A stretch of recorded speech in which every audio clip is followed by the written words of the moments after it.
Greetings, greetings, greetings from me and the Babe Meister. Today is when today is the 5th of January. It is 8:35 in the morning, Wednesday, hump day if you want. So, blessings. So today, we're getting active. Uh, I'm going to be prepping and starting to get involved with this cement work and prepping. I need to get my equipment situated and everything. Some new equipment needs to get set up and prepared. Some old equipment needs to just be organized and put with, just basically organized. That's what we're going to get into for a good part of the day. I've already been up for a while. Did some reading, been on the computer a little bit, got some tea in, just some thinking. Took the morning a little slow. Didn't get it. Got up like 5:30. Yeah. So we're getting after it though. You already know. Appreciate y'all tagging along. We're gonna keep the ball rolling. But right now is basically the official start of this project that I'm working on, and a new beginning in practicing my skills in masonry, concrete, and stuff like that. So the goal for this is step one. I've invested in some equipment. I've invested in time. I will be investing more time and effort into this, and getting better at it as I go. This will be a part of not Ross Works, but as soon as the filing comes back to me correctly, Ross Works, I couldn't use that name. Ross Works LLC, I couldn't use that title, that name, because it was too close. Mine was Ross Works with an X, so Works, but or the experimental essentially. But there's a company that is Ross Works with a K, so it was too similar. I couldn't do it, so they told me to do it. Try a different name, and I and what was sent to me was Ross's Renowned in LLC. So including this. So in this case, I'm building an overhead structure that will basically just block rain, and will extend. It'll be roughly 8 foot by 8 foot. Pretty close exactly. The only reason I say roughly is because the way it's designed up there. But it'll be 8 foot by 8 foot. And it'll be a concrete slab just so that we can pull vehicles in, and all the blah blah blah, and do work. You know what I mean? Bada boom, bada bing. If I do 2x6, I can get 2x4. I can get the 2x4 that I need for a good price. I could get the 2x6 for pretty much whatever price you can get it for at the store, because that's what I'm gonna have to end up doing. But yeah, and then I might do some shingles. It's just cool. It shouldn't be too much. Like, it should be just a couple packs. I could do some shingles. Just whatever. I've done shingles before as well. So it's been a while, but I can do it. So that's what we're getting into. I have equipment that I have not used, but there's some stuff that I'm gonna need that I already know a few things that I need, like the edger or whatever it's called, the one that you set the edge with. Yeah. I'm not pouring concrete today anyway, so it's cool. We're gonna get into it. Enough talking. And how you doing, folks? I don't know it's probably 6-ish. Yeah. So we got a lot going today. We're still gonna be active for another little while. I was just running for a second, so breathing. But we're working. So that right there is a level piece. 2 pieces of wood actually, but the first piece of wood for where our roof will come out. There'll be another piece of 2x4 screwed on. Anyway, I'm gonna make this as quick as possible. So you see that compactor right there, right? It's not running that great. It was running, then it just randomly cut off. Did it twice. So I'm gonna I think it might be the ground, the switch, the on-off switch. But yeah. So I'm gonna get that fixed. I'm gonna get some oil and a new spark plug, and then we should be hopefully going to go. And I want to pack this in a little more, but that'll have to be like tomorrow morning. And then after I get that packed in, this area, basically from behind that stick, like about there, all that needs to go down about 1 inch still. I might have to dig some out, we'll see. But I got these holes dug with the post hole digger.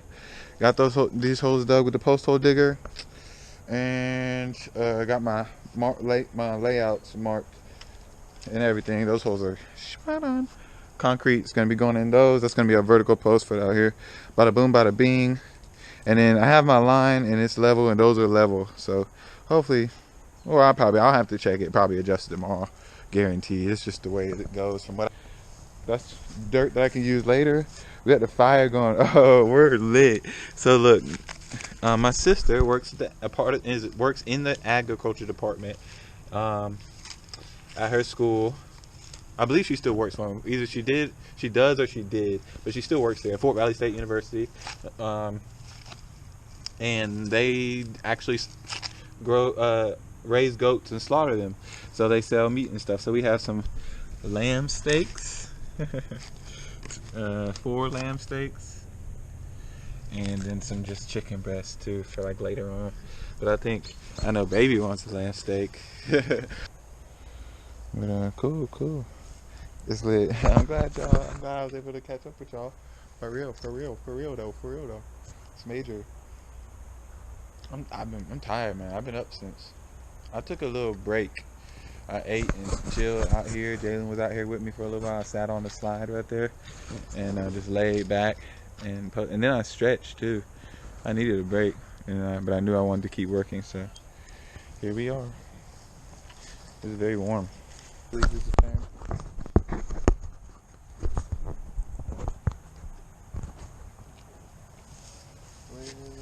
the stoker?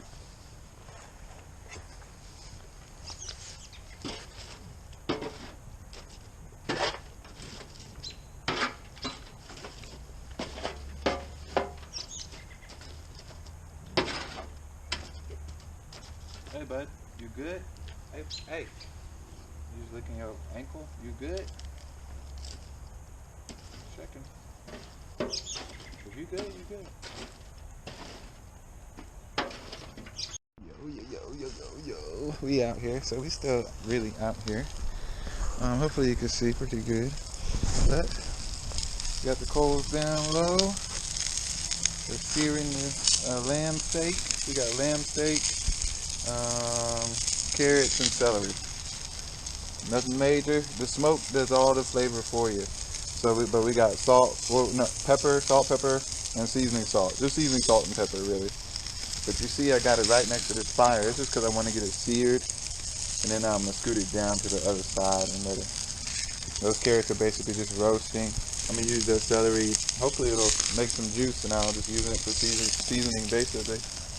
Should be real flavorful. That's like the root, the bottom of the celery stick stalk. But anyway, I need to tend to this, so I'll catch up with you. My homie's gonna pull up, and he's gonna be he's gonna be the telltale person to let us know what it's smacking on. But I already know it's gonna smack. Bless. Hold on a second. 1 second. Una momento, por favor. Alright, yo. 11:31. Yeah, that's what's up. Right on time, perfectly. So, godly timing, righteous time, everything's good, man. So look, so this is a compactor, right? I used this for the first time yesterday. I followed the instructions exactly, you know what I mean? Made sure the oil was good. Basically, what ended up happening, I was able to use it for a little while until it started causing problems, and I was able to resolve those problems, as you can see now, which is a blessing. So what I ended up doing was, one, I got some new oil for it.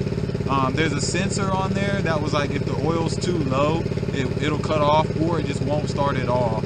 And I think it had break-in oil in it, which is different from traditional oil. And it was probably too heavy, really, or it was probably too heavy, too thick, too viscous, too thick, really. And so it was causing problems. The sensor wasn't reading right. It's not made for this grade to read regular oil and stuff. So it was cutting off. So I changed the oil. I just use regular 30 weight. I live in Georgia, so it does get cold in the shed, but on the winter time, 20, 30, but not most of the time. Most times it's hot. 30 weight's good for really hot. And if I use it for a long time, I want it to work. 10W30, I could have used that as well. 5W30 is good for really cold, like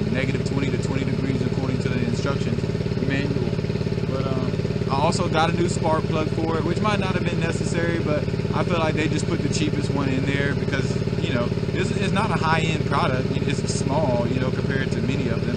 But so I got a new spark plug. It's not iridium, which is what I wanted, but it's cool. I still think it's better quality than the one that was in there a little bit. But what was really causing a problem was that sensor, so I just decided to bypass it. It's really a relay, but it's sensor and a relay. I decided to bypass the sensor and the relay. I'll show you. So here, I took this crankcase off because I thought there might have been a piece of plastic in there, but anyway, it wasn't. Everything was good. But I ended up taking this crankcase off while during the process of changing the oil. So this here goes to the fuel pump. Well, really, it goes to the sensor that has to do with the oil and stuff like that. So, I mean, I know there's oil in there. I'm not worried about it. I'll check the oil. It's fine. But what I didn't want was this thing being too sensitive and cutting off while I'm working and stuff. So, basically, normally this goes yellow to yellow, black to black, and this is the on-off switch, and that's the final connection for the ground for the on-off switch. But I put black to black and yellow to yellow, black to yellow. So I put black to yellow for this relay connects to the sensor, but basically that does nothing because it's not powered, or at least it's not grounded. And then this switch still works the same. It still cuts it on and off, but what it does when I turn it on, it just doesn't worry about that. It automatically turns the oil pump on, but it doesn't well, actually, I don't know if it has anything to do with the oil pump, honestly, besides just connecting the sensor to it. So it just allows the power to go. It just bypasses that sensor, basically. So at least I don't have to worry about it. It probably would work right now that I have the right oil in there. Well, now that I have not break-in engine oil in it. But I'm just going to leave it like that, probably. It's really just this area here. And then we'll be on to the next step. I did finish putting, I didn't show y'all. I finished putting together the cement mixer.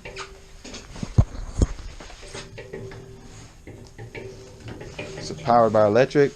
Kind of grateful for that, considering considering the time it took to get that running. But that thing is going to last a long time. I put a blessing on it.